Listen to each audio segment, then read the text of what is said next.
Moving on, while the Supreme Court of India continues to hear a plea seeking a ban on the practice of female genital mutilation or FGM, a section of Bohri Muslim women are claiming that female circumcision is intrinsic to their faith and that they must be allowed to continue with this age-old tradition. Take a look.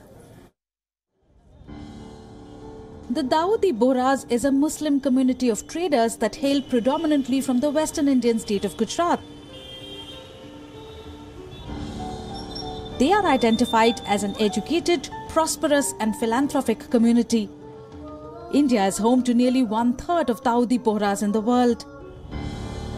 As closely knit and private the community is believed to be, women of the Bohra community are fighting to stop the cultural practice of female circumcision, but they are facing stiff resistance from their own fraternity.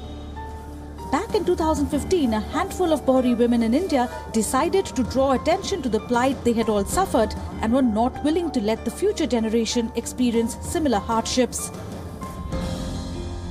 MASOOMA RANALVI is one of the 17 women who led a petition asking the Indian government to outlaw the age-old tradition.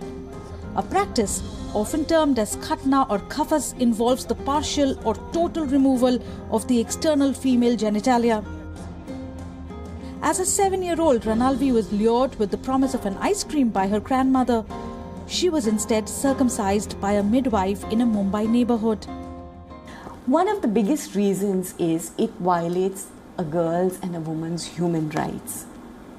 It's a question of my bodily integrity. Nobody has a right to cut my genitals or any part of my body for that matter, especially the genitals, because my genitals are sacrosanct. It's a part of my sexuality. So one is that it is. Second, and more importantly, it is a practice which causes harm. It is a practice which causes physical harm.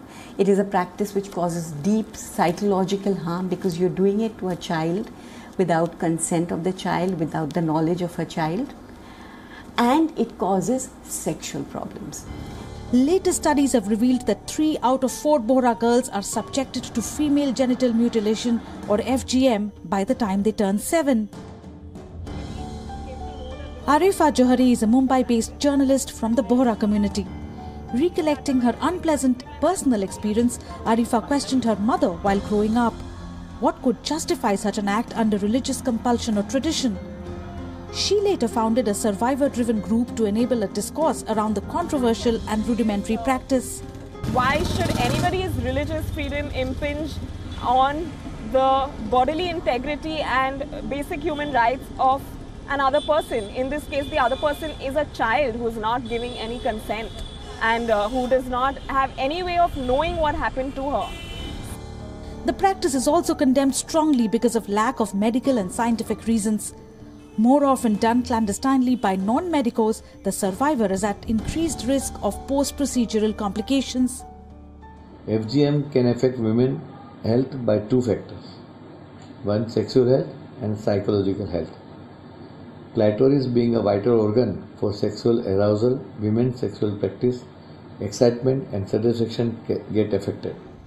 In December 2017, a plea was filed in the Supreme Court of India seeking complete ban on the inhuman practice.